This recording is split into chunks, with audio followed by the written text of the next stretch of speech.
નમસ્કાર વિદ્યાર્થી મિત્રો, કેન્દ્ર વિદ્યાપીઠમાં આપનું હાર્દિક સ્વાગત છે। આજે હું તમારી સમક્ષ ધોરણ 10 માં સાયન્સ વિજ્ઞાનનું ચેપ્ટર 5 નું તત્વોનું આવર્તનીય વર્ગીકરણ લઈને આવ્યો છું। બરાબર છે। તો સૌપ્રથમ આપણે 10મું ધોરણનું સાયન્સ ચાલુ કરતા પહેલા આપણે દાખલા તરીકે કેમિસ્ટ્રીનું ચેપ્ટર ઉપાડી છે, તો કેમિસ્ટ્રી વિશેની સંપૂર્ણ માહિતી આપણને હોવી જોઈએ। બરાબર છે। આ તત્વોનું આવર્તનીય વર્ગીકરણ છે, એના સિવાયના કેટલાય 4 ચેપ્ટર, ટોટલ 5 ચેપ્ટર છે આપણે કેમિસ્ટ્રીના। એ 5 ચેપ્ટર ભણતા પહેલા આપણે જે 9માનું જે કેમિસ્ટ્રી ભણી ગયા એનું જ્ઞાન થોડું હોવું જોઈએ। બરોબર છે। એટલે આપણે રાસાયણિક વિજ્ઞાનની પ્રાથમિક માહિતી તો હોવી જ જોઈએ। બરોબર। તો આ સૌપ્રથમ આ લેક્ચરમાં આપણે તમે જે ધોરણ 9માં ભણી ગયા છો એ જ આપણે રિવિઝન કરીશું, જેથી કરીને આપણે એ પાકા પાયે થઈ જાય, જેથી કરીને આપણે આ ચેપ્ટરમાં ક્યાંય એવા શબ્દો આવે અમુક તો એ શબ્દને આપણે કોઈ વંચિત ન રહેવા જોઈએ। એટલે કે આપણે ધોરણ 9માં આવી ગયા હોય એ શબ્દ વારંવાર રિપીટ થતો હોય તો પછી આપણે આવડવો જોઈએ। એ માટે સૌથી પહેલા આ લેક્ચરમાં આપણે જોઈશું કે 9માં આપણે શું ભણી ગયા। બરોબર છે। પહેલા તો રાસાયણિક કોઈ પણ રાસાયણિક વિજ્ઞાન હોય, રાસાયણિક વિજ્ઞાનની પાયાની માહિતી હોવી જોઈએ આપણી પાસે। બરોબર, પ્રાથમિક માહિતી।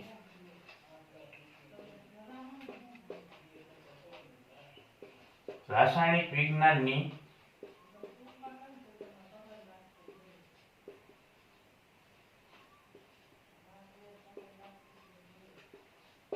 પ્રાથમિક માહિતી। બરોબર છે। હવે રાસાયણિક વિજ્ઞાનની પ્રાથમિક માહિતીમાં પહેલી આપણે જોઈએ કે રાસાયણિક વિજ્ઞાનની સંકલ્પનાઓ। શું? રાસાયણિક વિજ્ઞાનની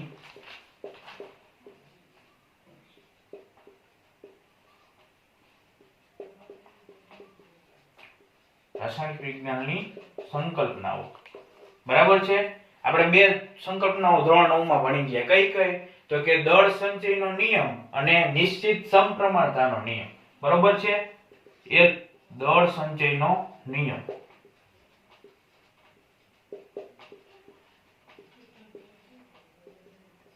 દળ સંચયનો નિયમ શું કહેવા માંગે છે? પહેલા તો આપણે એ ખબર હોવી જોઈએ, દાખલા તરીકે કોઈ પ્રક્રિયા આપેલી હોય, રસાયણની કોઈ પ્રક્રિયા આપેલી હોય, દાખલા તરીકે A + B અને કોઈ વસ્તુ એવી બની, તો A અને B આ શું કહેવાય? પ્રક્રિયકો કહેવાય। શું કહેવાય? પ્રક્રિયકો। આપણે જોશું આના પહેલા ચેપ્ટરમાં 10મા ધોરણના પ્રક્રિયકો, આને નિપજો કહેવાય। તો આ બે પ્રક્રિયકો એટલે કે આ બે પદાર્થ ભેગા થઈને ત્રીજો પદાર્થ બન્યો। બરાબર છે। તો આ બે પદાર્થનું કઈ વજન હશે, A એટલે કોઈ પણ તત્વ થયું, B એટલે બીજું કોઈ તત્વ થયું, અને AB એ કોઈ સંયોજન બન્યું। બરોબર। તો આનું દળ અને આનું દળ બે સમાન હોય, એટલે કે કોઈ પણ રાસાયણિક પ્રક્રિયામાં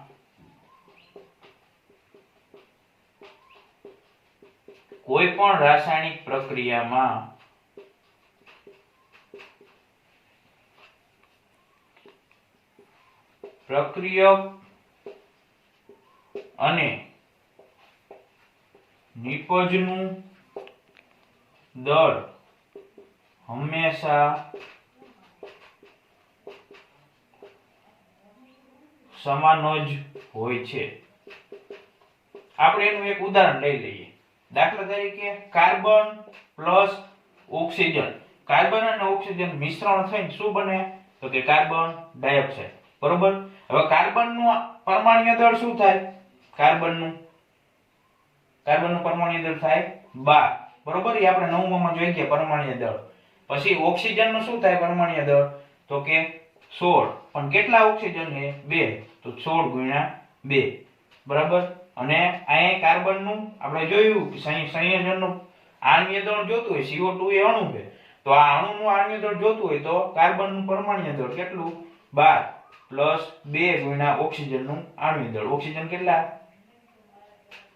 16। બરાબર। તો આ ઈ થયું 12 + 32 બરાબર 44, અને 12 + 32 બરાબર 44। તો બે કોરા 44 આવી ગયું। આ 44 ગ્રામ વજન હશે, નાનું 44 ગ્રામ વજન, એટલે એનો આણ્વીય દળ ને પરમાણ્વીય દળ બે સરખા થઈ ગયા। બરોબર। તો આ દળ સંચયનો નિયમ કહેવા માંગે છે। હવે આપણે આગળ જોશું। હવે બીજો છે નિશ્ચિત સમપ્રમાણતાનો નિયમ।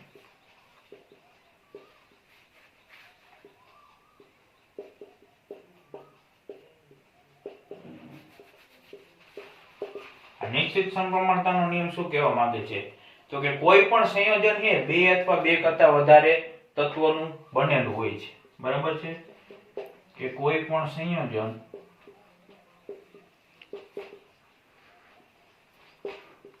કે બે અથવા બે કરતા વધારે તત્વોનું બનેલું હોય છે. બરોબર?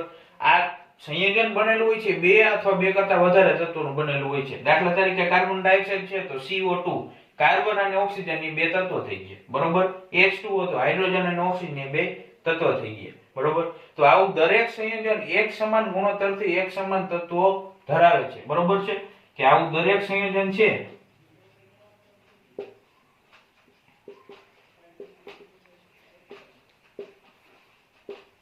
એક સમાન ગુણોત્તરથી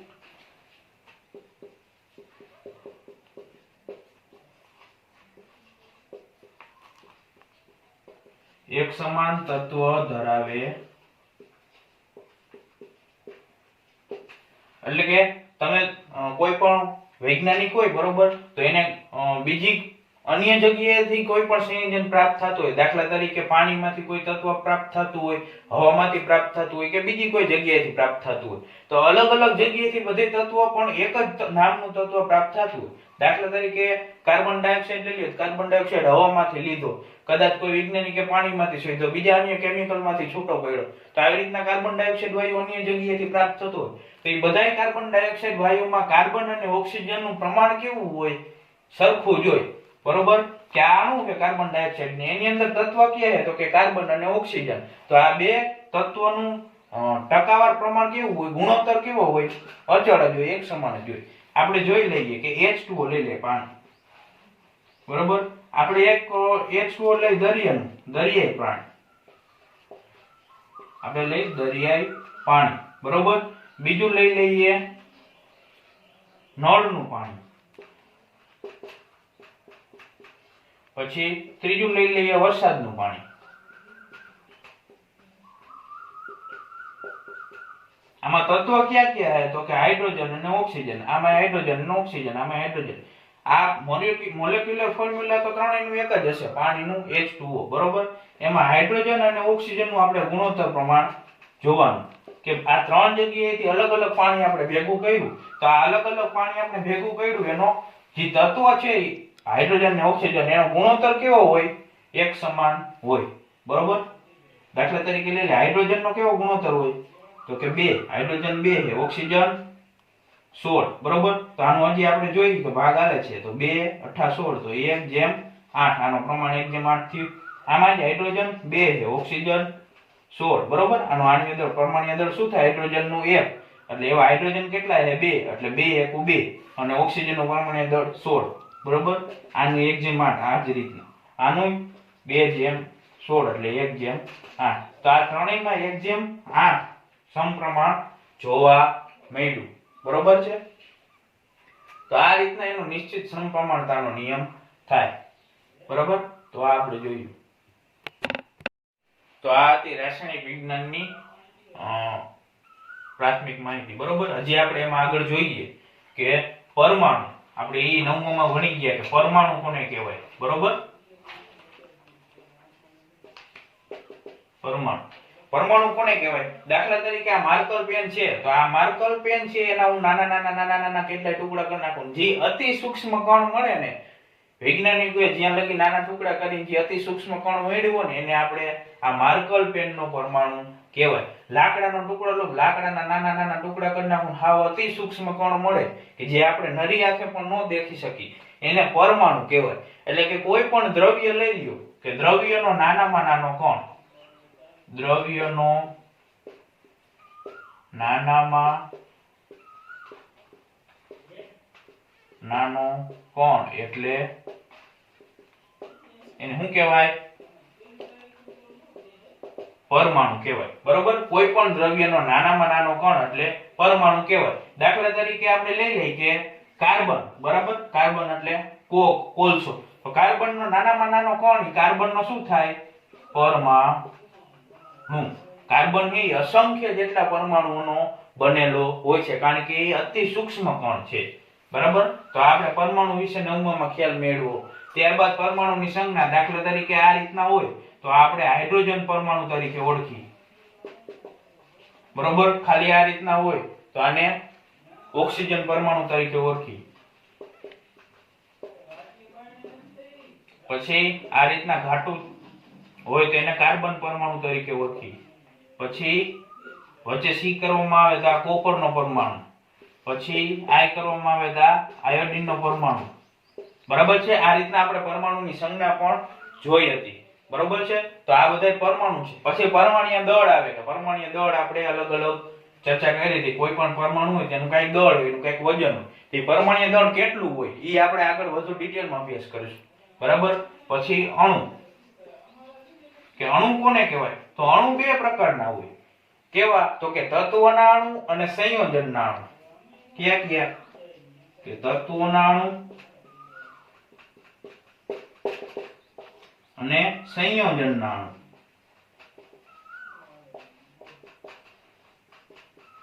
હોય ને બે પ્રકારના. કે તત્વના અણુ કોને કહેવાય? તો કે બે અથવા બે કરતા વધારે પરમાણુ, બે અથવા બે કરતા વધારે પરમાણુના સમૂહને અણુ કહે છે, બરોબર. હવે આ અણુ છે એ તત્વના કઈ રીતના કહેવાય? તો કે એક જ તત્વનું હોય. દાખલા તરીકે ઓક્સિજન લઈ લે તો ઓક્સિજન એ બીજા ઓક્સિજન સાથે જોડાઈને જે O2 બનાવે તો એને શું કહેવાય? તત્વનો અણુ કહેવાય. કે તત્વ એક જ છે, બરોબર. એને સંયોજન ન કહેવાય, એને તત્વ જ કહેવાય, બરોબર. આપણે હાઇડ્રોજન લખી તો ખાલી હાઇડ્રોજન ન લખી, શું લખી? H2, એટલે કે બે હાઇડ્રોજન જોડાય, બરોબર. આ કોઈ પણ બે પરમાણુના સમૂહ જોડાઈને એને શું કહેવાય? અણુ. અને અણુ બે ટાઈપના. જો પરમાણુ કોઈ પણ એક તત્વના જોઈ, દાખલા તરીકે હું તમને ઉદાહરણ દઉં કે આ ઓક્સિજન છે, બરોબર. તો આ ઓક્સિજનના કેટલાય નાના નાના પરમાણુના સમૂહ છે, બરોબર. હવે બીજું ઓક્સિજન સાથે જોડાય છે તો આ ઓક્સિજનના પરમાણુ કેવા? આ સમૂહ થયો ને પરમાણુનો, બરોબર. આ ઓક્સિજનનો પરમાણુનો સમૂહ, આ ઓક્સિજનનો પરમાણુનો સમૂહ. પણ આ પરમાણુ અને આ પરમાણુ બે સરખા હશે કે અલગ અલગ હશે? તો કે સરખા જ હોય. કેમ? કે બે ઓક્સિજનના પરમાણુ છે. આ ઓક્સિજનનો છે એ આના ઓક્સિજનના સમૂહ છે, આ ઓક્સિજનનો આ પરમાણુનો સમૂહ છે. આ બે જોડાઈને અને શું બનાવે છે? O2. આ અણુ થયો. કેમ? કે બે ઓક્સિજન ભેગા થયા, બરોબર. આ એકલો નથી, આ શું થયા? બે ભેગા થયા, એટલે એને અણુ કહેવાય. રેડી? બરોબર. આ O2 એ અણુ કહેવાય. હવે આપણે એની વ્યાખ્યા જોઈએ, પ્રોપર વ્યાખ્યા જોઈએ, બરોબર. તત્વના અણુ કોને કહેવાય? તો કે બે અથવા બે થી વધારે પરમાણુના સમૂહને અણુ કહે છે. બે અથવા બે થી વધારે સમાન પરમાણુના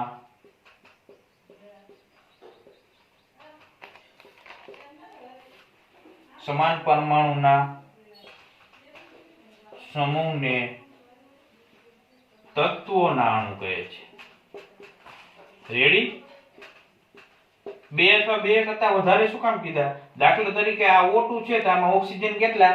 બે જોડાણા, તો આને શું કહેવાય? દ્વિપરમાણુય અણુ. કેવો કહેવાય?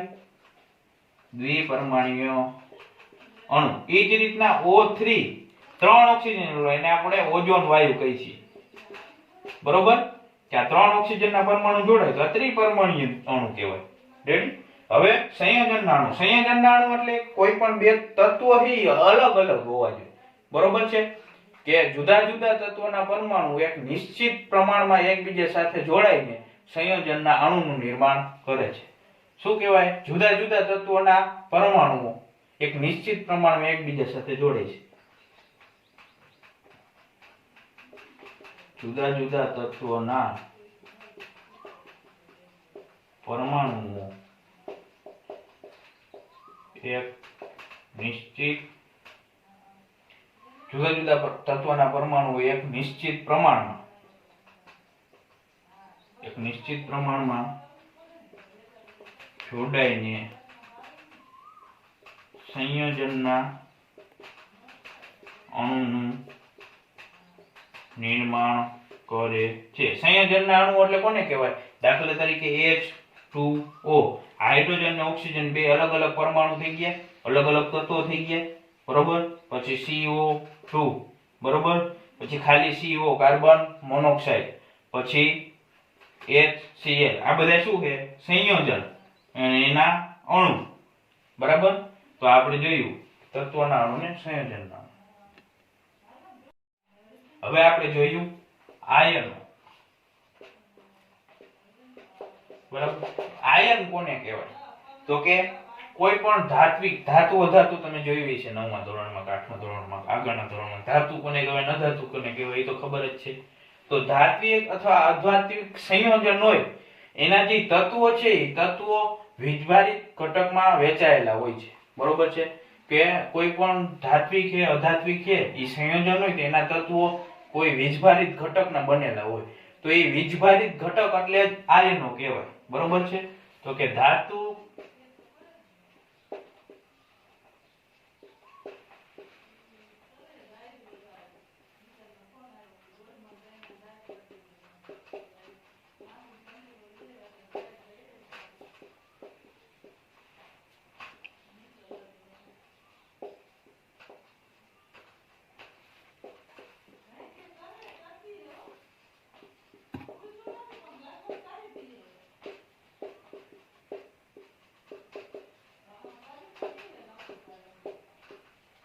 તે ઘટકોને આયનો કહે છે.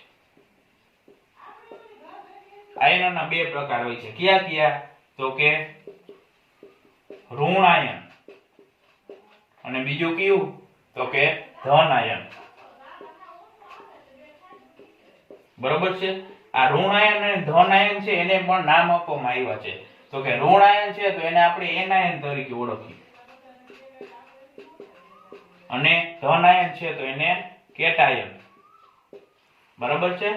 આ રીતના ઓળખ્યું. દાખલા તરીકે આપણે એક્ઝામ્પલ લઈ લઈએ NaCl, બરાબર.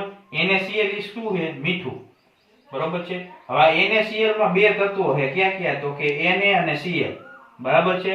તો આ Na+ અને Cl-, બરાબર. આ બે તત્વો છે સોડિયમ અને ક્લોરીન, એટલે સોડિયમ ક્લોરાઇડ, મીઠું બને. આ સોડિયમ છે એ કેવો વીજભારિત ધારણ કરે? પ્લસ. ક્લોરીન છે એ માઈનસ. એટલે કે આ ધન આયન છે. કેવો? ધન આયન. અને આ ઋણ આયન. ધન આયન ને આપણે શું કહેવાય? તો કે કેટાયન. અને ઋણ આયન ને એનાયન, એનો આયન, બરોબર. ઋણ આયન કેવો? એનો આયન. રેડી? તો આ આયનો છે, બરોબર. આ રીતના બધા ધાતુ અધાતુ તત્વો હોય એ આયનમાં રૂપાંતરિત થતા હોય, બરોબર, અને સંયોજન બનતા હોય. તો આ બે છે તો એના વચ્ચે કેવું બળ હોય? તો કે આયોનિક બોન્ડ હોય. એ બધું આપણે આગળ જોશું, બરોબર છે. તે પછી તમે રાસાયણિક સૂત્ર જોઈ ગયા કે રાસાયણિક સૂત્ર કોને કહેવાય? આપણે જોશું રાસાયણિક સૂત્રો.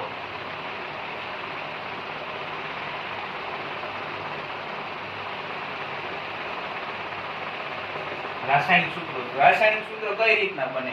દાખલા તરીકે આપણે હાઇડ્રોજન ક્લોરાઇડ બનાવવું. શું? હાઇડ્રોજન ક્લોરાઇડ, બરાબર. તો આમાં હાઇડ્રોજન અને ક્લોરીન આ બે તત્વો રહેલા છે. ક્યાં ક્યાં? તો કે હાઇડ્રોજન અને ક્લોરીન. હવે આની નીચે શું લખવાનું આપણે? એની સંયોજકતા. સંયોજકતા પણ તમે 9મા ધોરણમાં ભણી ગયા છો, બરાબર છે.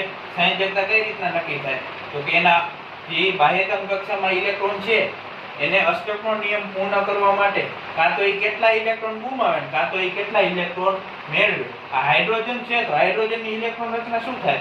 તો કે હાઇડ્રોજનનો પરમાણુ ક્રમાંક 1, એટલે એની ઇલેક્ટ્રોન રચના 1, બરોબર. એનો અષ્ટકનો નિયમ પૂર્ણ ન થાય પણ કેવો થાય? ડુપ્લિકેટ. આપણે ખબર છે કે હિલિયમ છે એમાં લાસ્ટમાં 2 ઇલેક્ટ્રોન રહેલા હોય છે, બરોબર, એટલે એ પૂર્ણ કહેવાય. તો આને 1 ઇલેક્ટ્રોનની જરૂર પડે. કાં તો 1 ગુમાવે કાં 1 મેળવે તો 2 થઈ જાય, ને 1 ગુમાવે તો 0 થઈ જાય. 0, 2 અને 8 આ 3 ઇલેક્ટ્રોન હોવા જોઈએ એની છેલ્લી કક્ષામાં. કાં તો 0 કરી દઈએ, કાં 2 કરી નાખે, કાં 8 કરી નાખે. તો 0 કે 2 કાં 1 ઇલેક્ટ્રોન મેળવે ને કાં ગુમાવે તો 2 માંથી તો એની સંયોજકતા 1 થઈ જશે. એ જ રીતના ક્લોરીન છે તો ક્લોરીનનો પરમાણુ ક્રમાંક 17 છે. બરોબર. એને ઇલેક્ટ્રોન રચના થાય 2 8 8 ને 2 10 10 ને 7. બરોબર. તો આ 7 છે એની છેલ્લી કક્ષામાં 7 ઇલેક્ટ્રોન છે. તો એને અષ્ટકનો નિયમ પૂર્ણ કરવો હોય તો કેટલા ઇલેક્ટ્રોનની જરૂર પડે? તો કે 1 ઇલેક્ટ્રોનની જરૂર પડે. બરોબર. તો એની છેલ્લી કક્ષામાં 8 ઇલેક્ટ્રોન થઈ જાય. બરાબર. અથવા તો હાથે હાથ ગુમાવી દે તો થાય. તો હાથ ગુમાવે સારા કે એક મેળવે ઈ સારું? હાથ ગુમાવે વધુ ઉર્જા જરૂર પડે. એક મેળવવામાં એટલી બધી ઉર્જાની જરૂર ન પડે. તો આ એક મેળવે એટલે એની સંયોજકતા શું થઈ? એક મેળવે એટલે માઈનસ આવશે, આ ગુમાવે તો પ્લસ આવશે. બરોબર. તો H1 Cl પછી આ રીતના ક્રોસમાં આપણે એરો કરવાનો. H હોય તેને ક્રોસમાં શું છે? એક. આ પ્લસ માઈનસ ત્યારે ધ્યાનમાં નહીં લેવાનું, ત્યારે ખાલી આંકડા જ લેવાના. H1Cl1. હવે કેમિસ્ટ્રીની ભાષામાં 1 નો લખે તો હાલે. તો આ શું બન્યું એનું ફોર્મ્યુલા? HCl. બરોબર છે. હવે બીજું જોઈશું આપણે.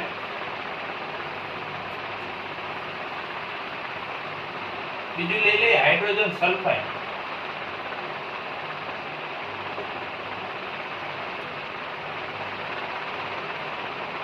બરોબર. હાઇડ્રોજન અને સલ્ફર બે તત્વો હોય છે, હાઇડ્રોજન અને સલ્ફર. હાઇડ્રોજનની +1, સલ્ફરની કેટલી? સલ્ફરની 2. બરોબર. તો હવે આ ક્રોસમાં જોઈએ. સંયોજકતા તમને આવડવી જોઈએ. H2S1. તો આને શું લખશી? H2S. બરોબર. Hydrogen sulphide. બરોબર છે. આ જ રીતના હવે ત્રીજું લઈ લઈએ આપણે, carbon tetra chloride. Carbon tetra chloride. આ ટેટ્રા ને એવો કઈ શબ્દ કઈ તત્વોમાં તો આવે નહીં. તો આમાં શું શું હોય છે? કાર્બન અને ક્લોરીન છે. રેડી. કાર્બનની સંયોજકતા કેટલી? 4A. બરોબર. ક્લોરીનની 1A. પ્લસ માઇનસ નથી લખતો અત્યારે. બરાબર. આપણે પ્લસ માઇનસ તો આમાં ધ્યાનમાં લેવાનું નથી. તો હવે ક્રોસમાં હું એરા દોરું તો C1Cl4. 1 ને ધ્યાનમાં ન લે તો શું બને? CCl4. આ એનું મોલેક્યુલર ફોર્મ્યુલા. રેડી. આનું સૂત્રો. તો આ રીતના રાસાયણિક સૂત્રો બને. હજી એક બે એક્ઝામ્પલ તમને દેખાડી દઉં. હવે ચોથું એક્ઝામ્પલ લઈ લઈએ. Ammonium oxide, sorry aluminium oxide. ચોથું લઈ લઈએ એલ્યુમિનિયમ ઓક્સાઇડ.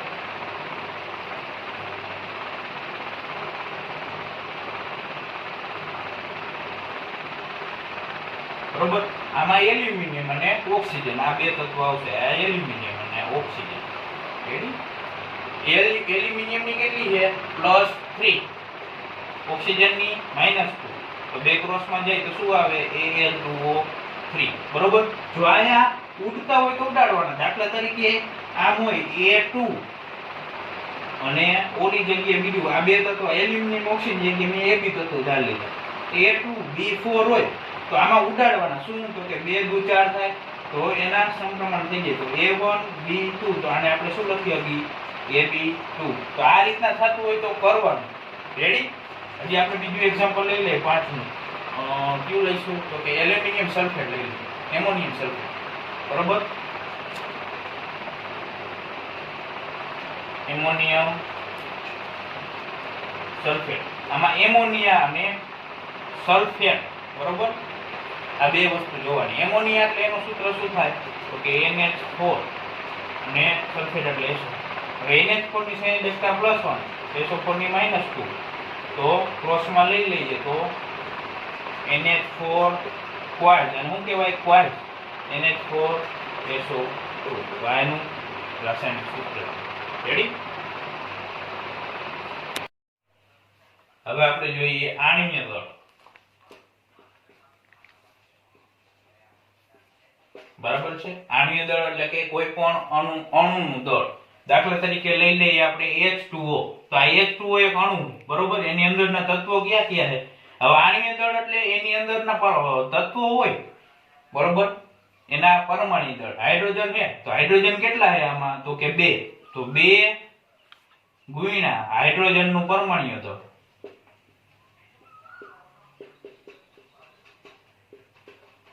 પ્લસ ઓક્સિજન એક જ છે તો ડાયરેક્ટ ઓક્સિજનનું પરમાણ્વીય દળ બરાબર. હવે 2 હાઇડ્રોજનનું પરમાણ્વીય દળ 1 પ્લસ ઓક્સિજનનું પરમાણ્વીય દળ કેટલું થાય તો કે 16 બરાબર. હવે 2 ગુણ્યા 1 એટલે 2 16 અને 16 ને 2 18 તો 18 શું થયું H2O નું આણ્વીય દળ થયું. રેડી. ઈ જ રીતના આપણે બીજું જોઈએ તો કે HNO3 લઈ લઈએ. HNO3 નું આણ્વીય દળ જોતું હોય તો શું જોઈશે તો કે હાઇડ્રોજન કેટલા છે તો કે 1 તો હાઇડ્રોજન નું પરમાણ્વીય દળ દળ બરાબર. પછી નાઇટ્રોજન 1 તો નાઇટ્રોજન નું પરમાણ્વીય દળ પ્લસ ઓક્સિજન કેટલા 3 તો 3 ગુણ્યા ઓક્સિજન નું પરમાણ્વીય દળ. હાઇડ્રોજન નું પરમાણ્વીય દળ 1 નાઇટ્રોજન નું તો કે નાઇટ્રોજન નું કેટલું થાય 14 બરાબર. પછી 3 ગુણ્યા ઓક્સિજન નું તો કે જોયું આગળ કેટલું 16 તો 1 + 14 + 16 તરી 48. હવે આનો સરવાળો કરો તો કેટલો આવે 15 15 ને 63 તો 63 એટોમિક માસ યુનિટ બરોબર. આ શું થયું HNO3 નું આણ્વીય દળ. રેડી. તો આ આણ્વીય દળ આપણે જોઈએ. હવે મોલ સંકલ્પના તમારે આવી ગઈ 9 માં બરોબર. મોલ સંકલ્પના. આ મોલ સંકલ્પના એટલે શું તો કે મોલ એટલે શું છે તો કે મોલ એટલે એક સંખ્યાને સંક્ષિપ્ત રૂપમાં દર્શાવી બરોબર. દાખલા તરીકે આપણે બજારમાં જઈને આપણે કઈ 1 ડઝન કેળા દિયો તો 1 ડઝન એટલે શું થયું તો કે 12 નંગ હોય. 1 ડઝન કેળા દિયો તોય ભલે 1 ડઝન સફરજન દિયો તોય ભલે કોઈ પણ વસ્તુ 1 ડઝન એટલે એ શું થાય 12 સંખ્યા. દાખલા તરીકે 1 ડઝન એટલે એની સંખ્યા કેટલી થઈ 12 નંગ ગણી દી બરોબર બરોબર. એ રીતના એક કોડી એટલે 20 નંગ થાય બરોબર. તો આ શું છે એને સંખ્યાને સંક્ષિપ્ત રૂપમાં દર્શાવ્યું. આપણે 12 નંગ બોલી કે 1 ડઝન બોલી એ રીતના બે સરખું. એ રીતના કોઈ પણ રાસાયણિક ભાષામાં પરમાણુ છે એ ખૂબ અતિ સૂક્ષ્મ છે બરોબર. તો એ અતિ સૂક્ષ્મ ઘણા બધા કણો ભેગા થાય છે. તો આપણે અતિ સૂક્ષ્મને આ રીતના દર્શાવવા માટે એક મોલ શબ્દ વાપરવામાં આવ્યો કે 1 મોલ એટલે કેટલી સંખ્યા. આપણે કઈ 1 ડઝન એટલે 12 નંગ તો 1 મોલ એટલે કેટલા નંગ કેટલી સંખ્યા તો કે 6.022 ગુણ્યા 1023 ઘાત. આ એની સંખ્યા થઈ. તમને એમ કહે કે 1 મોલ સાયકલ લાવો તો કેટલી સાયકલ દેવાની ગણી તો કે 6.022 ગુણ્યા 1023 ઘાત સાયકલ દેવાની. તો આ એની સંખ્યા થઈ બરોબર. તમને સંખ્યા પૂછે તો આ એને ગુણ્યા આટલા કરી નાખવાના. દાખલા તરીકે 1 મોલ કાર્બન પરમાણુમાં દાખલા તરીકે 1 મોલ કાર્બન પરમાણુ હોય તો 1 મોલ કાર્બન પરમાણુમાં કાર્બન પરમાણુની સંખ્યા કેટલી તમને એમ પૂછે તો કેટલી થાય તો કે 6.022 ગુણ્યા 1023 ઘાત. કારણ કે 1 મોલ તો એ આપ્યો તો 1 મોલ એટલે આટલી સંખ્યા. તમને 2 મોલ પૂછે તો આ સંખ્યા ગુણ્યા 2 એટલે એના ટોટલ સંખ્યા થઈ ગઈ. રેડી. તો હવે મોલ સંકલ્પના એટલે આ યાદ રાખવાનું બરોબર. 1 મોલ બરાબર 6.022 ગુણ્યા 1023 ઘાત બરોબર. આને Na કહેવાય. શું કહેવાય એવોગ્રેડો નંબર બરોબર. એવોગ્રેડો નંબર કહેવાય. આ ખૂબ અગત્યની છે. તમને આગલા ધોરણમાં બધે આ સંખ્યા કામમાં બહુ આવશે બરોબર. હવે આપણે મોલ જોતા હોય તો મોલ કોઈ પણ ના મોલ બરાબર શું થાય એનું ગ્રામમાં વજન છેદમાં એનું મોલર દળ શું થાય મોલર દળ. તો એના મોલ મળે. દાખલા તરીકે આપણે એક એક્ઝામ્પલ લઈ લઈએ કે 52 ગ્રામ હિલિયમ છે તો એના મોલ શોધો. 52 ગ્રામ હિલિયમના મોલ શોધો. તો આ હિલિયમના મોલ શોધવાના છે બરોબર. હિલિયમનો પરમાણુ ક્રમાંક 2 એનું મોલર દળ કેટલું થાય 4. રેડી. હવે 52 ગ્રામ એ આપણે આપ્યું છે કેટલું ગ્રામમાં વજન આપ્યું. રેડી. તેના મોલ શોધો હોય તો શું શોધવાના તો કે હિલિયમના મોલ બરાબર ગ્રામમાં વજન કેનું તો કે જે આપ્યું હોય એનું. હિલિયમનું કેટલું આપ્યું છે તો કે 52 ગ્રામ. તો આ 52 ગ્રામ છેદમાં એનું મોલર દળ. મોલર દળ કેટલું છે મળો દળ એટલે આણ્વીય દળ અથવા પરમાણ્વીય દળ, બરોબર? તો કેટલું છે 4, તો કેટલું આવશે 13 મોલ થાય. રેડી? હવે તમને એમ પૂછે કે હિલિયમના પરમાણુની સંખ્યા કેટલી, તો 13 ગુણ્યા 6.0 22 ગુણ્યા 10⁻23 આને ગુણાકાર કરી સંખ્યા શોધી લો, એને પરમાણુની સંખ્યા મળી જાય. રેડી? આપણે જોઈશું કે પરમાણુનું બંધારણ, બરાબર? પરમાણુનું બંધારણ આ તમારે 9મા ધોરણમાં આખું ચેપ્ટર આવી ગયું, પરમાણુનું બંધારણ. કે પરમાણુનું બંધારણ કઈ રીતના નક્કી કરવામાં આવ્યું, બરોબર? એમાં સૌપ્રથમ વૈજ્ઞાનિક પેલો કયો હતો, તો કે થોમ્સન, બરોબર? થોમ્સન નામના વૈજ્ઞાનિકે શું કીધું? થોમ્સન પરમાણુ નમૂનો, બરોબર? થોમ્સને એક ધન વીજભારિત ગોળો બતાવ્યો અને એની અંદર ઇલેક્ટ્રોન આ રીતના છૂટા છૂટા રહેલા હતા, એ રીતના કીધું હતું. કઈ રીતના? તો કે આ આખો ધન વીજભારિત ગોળો છે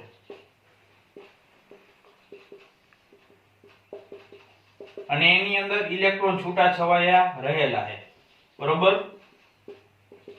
એટલે કેવી રચના? કે તરબૂચ જેવી. તરબૂચમાં કેમ લાલ કલર છે, એ બધાય તરબૂચની અંદર જે લાલ કલર રહેલો છે એ બધાય ધન વીજભારિત છે, બરાબર છે, પોઝિટિવ પ્લસ. અને જે કાળા કલરના બી છે એ ઋણ વીજભારિત ઇલેક્ટ્રોન છે, બરાબર? એટલે આ તરબૂચ જેવો આકાર ધારણ કરે છે. હવે ખીરમાં આપણે જોઈએ કે ખીર છે એ આખી ધન વીજભારિત છે અને એની અંદર જે કાજુ કિસમિસ ની બધા રહેલા છે એ બધા ઇલેક્ટ્રોન રહેલા છે. આ રીતના થોમ્સને પરમાણુ નમૂનો આપ્યો હતો, બરોબર? પણ એની કાંઈક ખામીઓ આવી ગઈ હતી જેથી કરીને એને અસ્વીકારવામાં આવ્યો હતો. એના પછી બીજો આવ્યો તો કયો? તો કે રુથરફોર્ડ, બરોબર?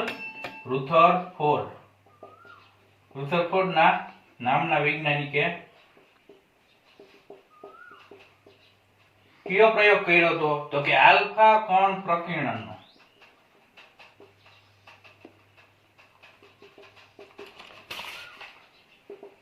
એને આલ્ફા કોણ પ્રકીર્ણનનો પ્રયોગ કર્યો હતો, તમે 9મા ધોરણમાં ભણી ગયા, બરાબર? એના ઉપરથી એને કેવો ખ્યાલ આવ્યો?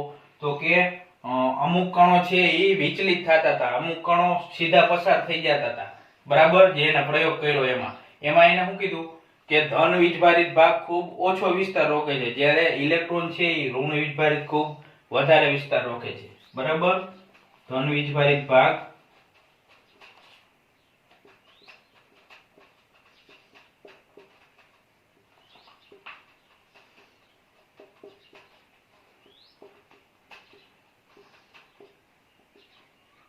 અને ઋણ વીજભારિત ભાગ બહુ વધારે વિસ્તાર રોકે છે.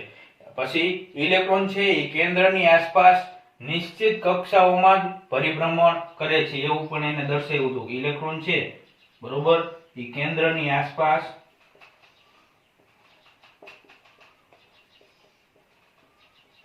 નિશ્ચિત કક્ષાઓમાં પરિભ્રમણ કરે છે, બરાબર છે? એ કોને? તો કે રુથરફોર્ડે દર્શાવ્યું હતું. પછી હજી એક દર્શાવ્યું હતું કે પરમાણુ છે એનું કદ કેવું હોય છે? ખૂબ મોટું, પણ એની સાપેક્ષે પરમાણુનું કેન્દ્રનું કદ કેવું હોય છે? ખૂબ જ નાનું.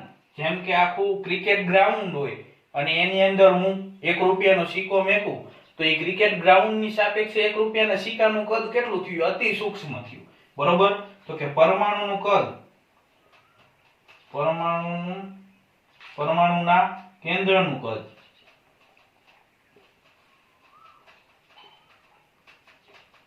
એ પરમાણુના કદ કરતા કદની સાપેક્ષે અતિ સૂક્ષ્મ હોય છે. એટલે જ આપણે પરમાણુનું કેન્દ્ર વચ્ચે આ રીતના દોરીએ, એની આજુબાજુ કક્ષા દોરીએ છીએ, બરાબર? એમાં ઇલેક્ટ્રોન ગોઠવાયેલા હોય છે. રેડી? તો આ થોમ્સન નામના વૈજ્ઞાનિકે કીધું, રુથરફોર્ડ નામના વૈજ્ઞાનિકે કીધું, બરાબર છે? હવે એના પછી આની કઈક ખામીઓ આવી અને એના પછી બોહરનો નમૂનો આવે છે. એ આપણે જોઈએ.